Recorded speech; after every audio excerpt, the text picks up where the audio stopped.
Witam Was serdecznie, z tej strony oczywiście Adam Chodorowski ze sklepu modelerskiego tankmodels.pl. Witam Was na swoim kanale. Kolejny unboxing w nowej formule. Mam nadzieję, że tym razem wszystko pójdzie dobrze. W poprzednim, pierwszym unboxingu nowej formuły trochę poszło coś nie tak pod koniec. Trudno, bywa. W każdym razie, za chwilę będzie nowy unboxing. Jak widzicie, jestem już przygotowany do tego. A mianowicie, tak jak w szorcie mówiłem, zostajemy na ziemi, nigdzie nie odlatujemy, ale zmieniamy epokę. Już troszeczkę dużo tego, jeżeli chodzi o II wojnę światową, chociaż posłuchajcie, no zaraz będą kolejne modele czołgów no, z II wojny światowej. Ale zanim do tego przejdziemy, właśnie chciałem Wam powiedzieć, że w dzisiejszym unboxingu będzie czołg chińskiej produkcji trzeciej generacji. Zresztą dowiecie się więcej na temat tego czołgu w charakterystyce przed unboxingiem. W każdym razie mamy dzisiaj model od Border.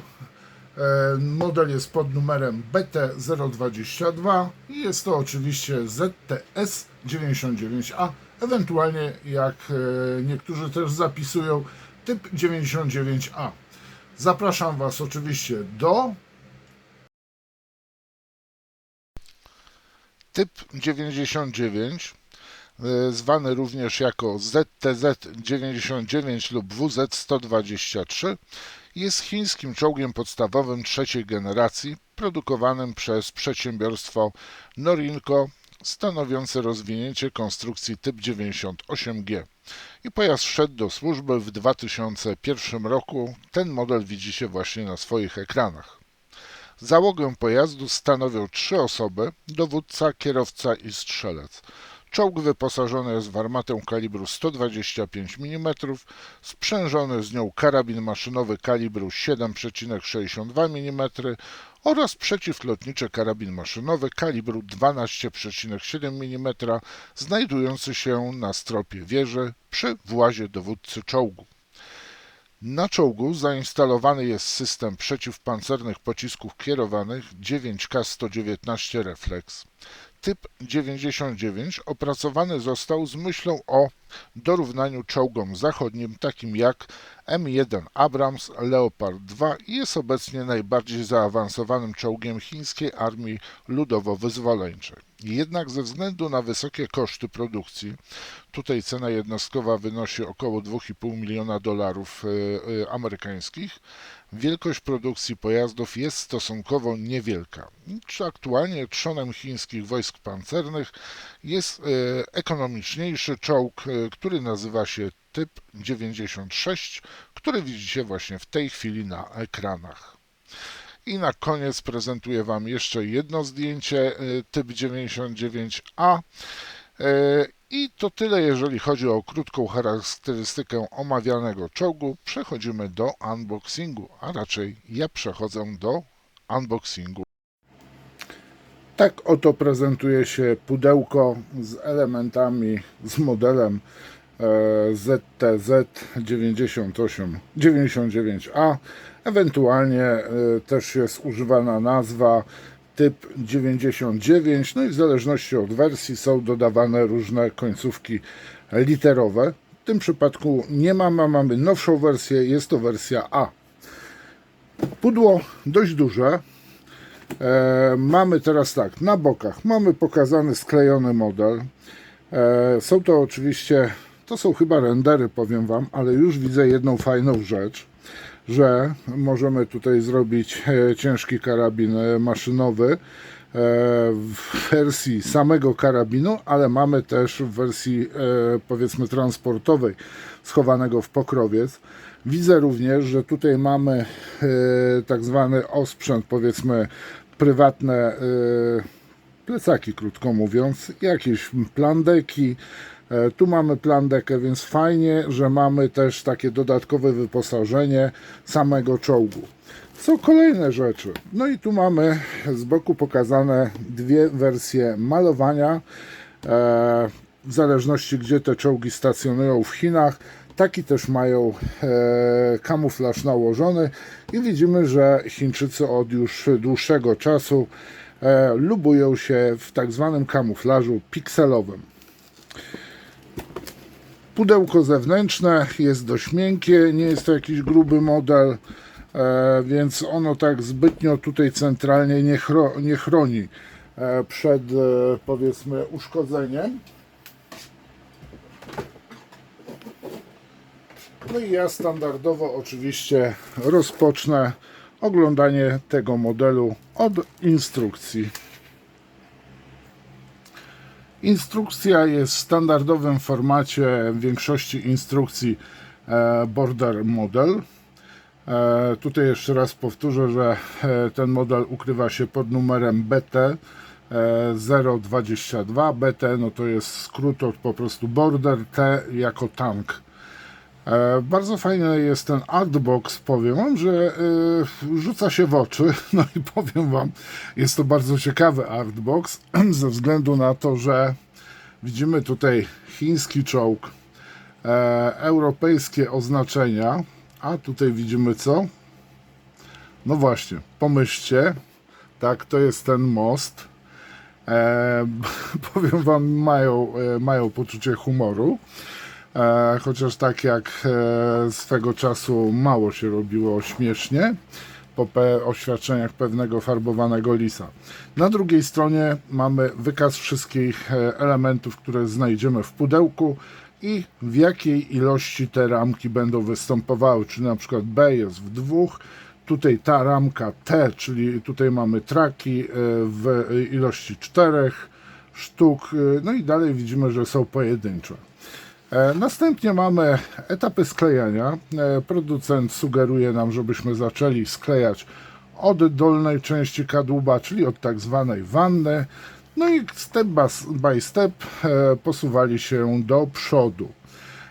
Są elementy oczywiście fototrawione, tu już widzimy na przykład właśnie, o tutaj coś widzę, na żółto jest elementy, tak samo tutaj. Tu jest coś ciekawego z tymi trakami, właśnie się zastanawiam. Zobaczymy, no, niestety nie jestem w stanie rozczytać tego hasła propagandowego. Znaczy chodzi mi o ten napis, o co tu chodzi. Trzeba będzie to zobaczyć na ramce. Kolejne kroki. Kolejne, co ciekawego mamy? Czy mamy tutaj coś z wnętrzem związanego? Nie, nie mamy armaty. Mamy za to właśnie tutaj fajnie ten ciężki karabin maszynowy zrobiony. Widzimy, że mamy też elementy związane z peryskopami. Dodatkowe to dopancerzenie nakładamy, kosz z tyłu. No i zaraz szukam, powiem wam, szukam. Gdzie są te dodatkowy ten ekwipunek? Powiem wam, że nie widzę tego tutaj. A następnie mamy wzory malowania. Tutaj oczywiście Border lubuje się w farbach Amo by Mick Jimeneza. Mamy wszystko wyszczególnione. Jeżeli chodzi o Mission Models, to oczywiście są adekwatne numeracja farb dla właśnie malowania chińskich współczesnych czołgów używanych właśnie w Chinach. Tu mamy to właśnie takie pustynne malowanie. Czy coś nam tutaj producent napisał? Nie napisał nam, jeżeli chodzi o przynależność do jakiejś jednostki, gdzie stacjonuje tutaj. Tak prezentuje się w każdym razie instrukcja. A teraz sięgam po pierwszą ramkę. Pierwsza torebka z elementami czołgu już się rozpakowana jest. No i tutaj mamy, posłuchajcie, z dwóch części złożony właśnie kadłub, część dolną, jak i również część górną. No i powiem wam, że już mi się podoba. Faktura na płytach, którędy może chodzić załoga lub mechanicy, jest zrobiona właśnie tak zmatowiona, czyli jest jakiś materiał nałożony na pancerz, który jest materiałem takim, może to są okleiny jakieś antypoślizgowym lub też farba sama ze specjalną właśnie tak strukturą. Powiem wam, że mi się już podoba ten czołg. Zaczyna, bo już trochę ta II wojna światowa to już tak nie do końca. I powiem Wam, że już widać, jak ten czołg jest ładnie spasowany, patrząc już na te dwa elementy. No, wygląda to bardzo zacnie. Tak prezentuje się od tyłu. Płyta nadsilnikowa.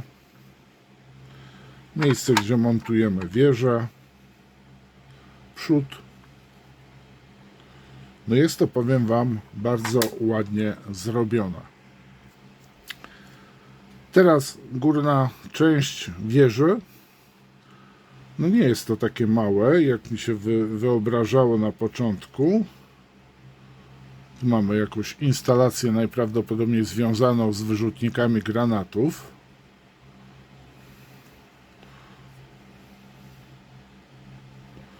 Też jeżeli chodzi, nie jest to taka gładka powierzchnia tego czołgu. Jest ona delikatnie, jakby troszeczkę, może nie to, że chropowata, ale zmatowiona, podobnie, tak jakby mniejsza ścieralność była, poślizg można było na tym, powiedzmy, na płytach tego.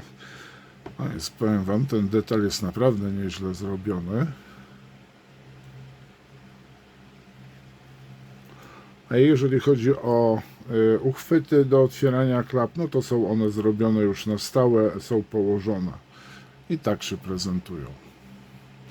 Tu mamy najprawdopodobniej, to nie jest antena, tu mamy gniazda antenowe, nie jarzma, tylko gniazda do montowania anten.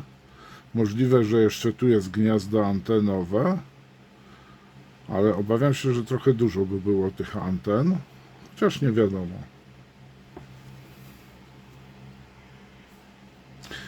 No i dwie ramki, które mają dodatkowe właśnie to wyposażenie. Mamy tutaj jakiś, zaraz może to odłożę, mamy tutaj na przykład jakiś prezent zwinięty, najprawdopodobniej do możliwości zakrycia czołgów. O, i tu jest bardzo fajnie, zwróćcie uwagę, że to jest miejsce lufa, tu montujemy lufę i sama osłona, jarzmo, powiedzmy, armaty jest już pokryte specjalnym prezentem. Bardzo fajnie to wymyślili. Następnie mamy do kosza, do montażu w koszu tego typu plandeki. No i tu jest bardzo fajnie zrobione. Powiem Wam, że to jest naprawdę, jest to wykonane w plastiku. Tu mamy właśnie ciężki karabin, który jest montowany w kopułce dowódcy w pokrowcu. Wersja transportowa, jest on schowany po prostu w specjalnym pokrowcu, żeby nie zamógł. Proszę bardzo. Tak się prezentuje. No i tutaj jest taka ostatnia ramka, ale chyba to nie są wszystkie ramki. A nie, dobrze, to są plecaki. Posłuchajcie, tu mamy raz, dwa, trzy plecaki. Tak, to są plecaki załogi. Co prawda są to 4 aż plecaki, a przecież ten czołg ma 3-osobową załogę, czyli jakiś dodatkowy możliwy jest plecak.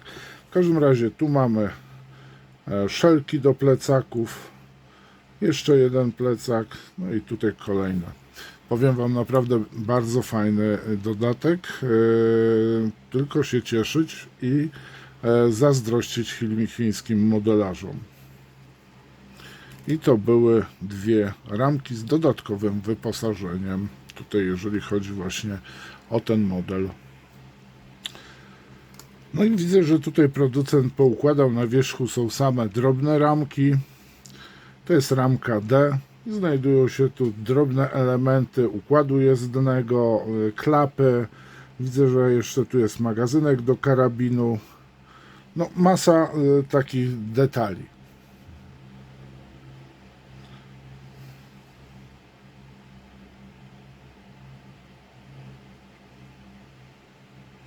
No, jakość elementów jest naprawdę w wersji chińskiej wydana, czyli w tej chwili Chińczycy narzucili standard wydawania jakości modeli.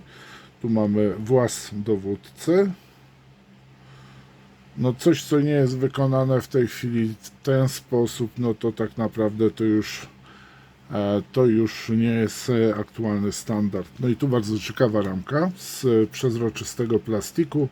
Po prostu mamy tak, reflektory chociażby, światła tylne, światła przednie, peryskopy. Tutaj mamy na przykład to celownik, który jest na wieży montowany. No powiem Wam, że naprawdę te z tyłu światła są rewelacyjnie, że takie są. Tu mamy przednie reflektory. No jest to fajnie wykonane. Powiem Wam, naprawdę nie trzeba się już tutaj o nic martwić, nic rozwiercać, malować, kombinować, jeżeli chodzi o szklenie, klosze, reflektory, czy też właśnie peryskopy, celowniki. Tu nam producent już to dał wszystko w tej formie. I to były dwie kolejne ramki. No i na plan zdjęciowy wkraczają duże ramki. Jest to ramka C, mająca w sobie części opancerzenia, kadłubu. Tutaj widzimy też jarzmo armaty, ale bez takim innym pokrowcu. I powiem Wam, teraz trzeba się zastanowić, którą mamy użyć. Widzimy elementy też kosza, pancerza, błotników. Tutaj mamy lufę w wersji plastikowej. Zobaczymy, czy jest lufa metalowa, bo tak patrzyłem, ale nie do końca zerknąłem. Tu mamy elementy właśnie karabinu 12,7 mm do montażu, do sklejenia. To są zapewne błotniki gumowe na przód, na błotniki, takie gumowe osłony na te błotniki. No tak samo, detal jest naprawdę bardzo ładny. Tutaj ten karabin może podam bliżej do kamerki. Fragment karabinu w ten sposób.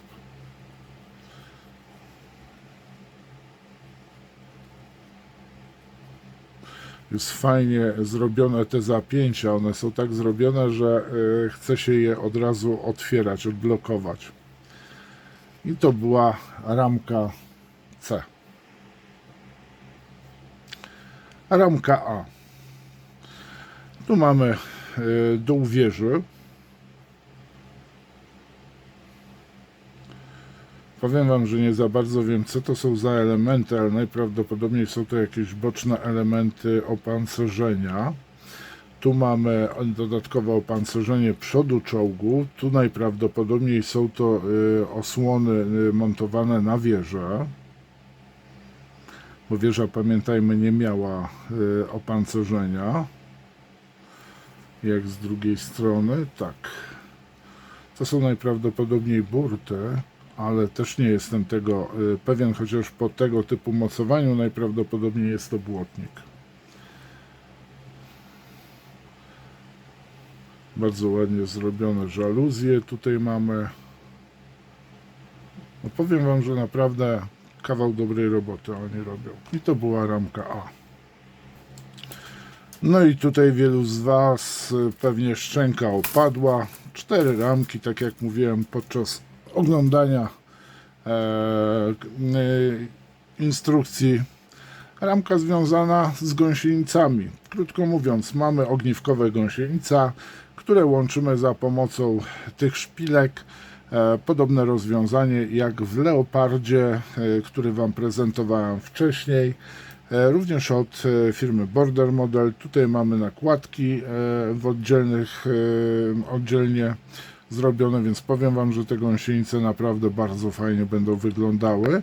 Jeżeli uda się, przede wszystkim tu trzeba sklejać te elementy ze sobą, tak żeby nie skleić ze szpilkami, żeby można było, żeby po prostu gąsienice były nie usztywnione, tylko ruchome.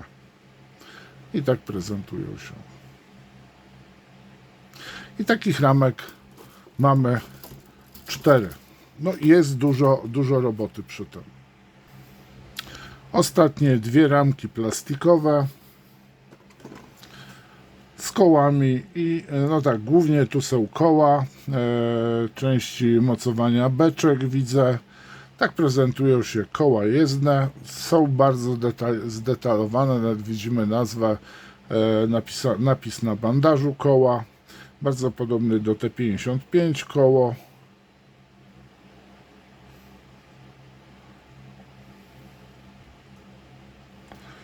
To są najprawdopodobniej burty, które wieszamy po bokach.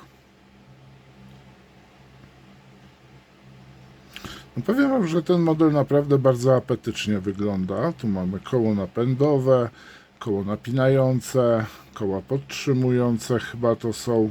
No i oczywiście mamy dwie beczki, które są wykonane w ten sposób. I zaraz zobaczymy, to są dekle do beczek, tak, to w tym momencie one są mniej więcej tak, te dekielki zrobione. Też bardzo ładny detal. I zapewne są do tego tak samo blaszki fototrawione, żeby lepiej to jeszcze się prezentowało na modelu. Dwie ramki i to była ramka B. Dwie ramki B mamy. I dwa ostatnie elementy tego opakowania, tego modelu. Zestaw kalkomanii, wyprodukowane oczywiście przez Bordera we własnym zakresie. Matowe są kalkomanie. Ogólnie rzecz biorąc, nie widzę żadnej obwódki takiej przezroczystej, tak jak jest na przykład przy literach. O, teraz powinniście zobaczyć. Przy gwiazdach praktycznie nie ma żadnej obwódki, nie musimy nic się obawiać, że coś będzie nam wystawało. No i tu mamy blaszki. No wygląda to naprawdę. Z obu stron oczywiście są zabezpieczone folią. Naprawdę rewelacyjnie zestawy i przede wszystkim ten model nie jest bardzo drogi. Ten model w moim sklepie kosztuje 249 zł, więc jeżeli jesteście zainteresowani, zapraszam. Jest on cały czas oczywiście na stanie sklepu. Możecie tak samo śmiało przyjść i po prostu zakupić na miejscu ten model. Pamiętajcie, że ja bardzo preferuję płatność kartą lub blikiem, najlepiej kartą. To koniec, moi mili. Dziękuję wam za uwagę. No i oczywiście zapraszam was ale to już decyzję pozostawiam was. Pozdrawiam.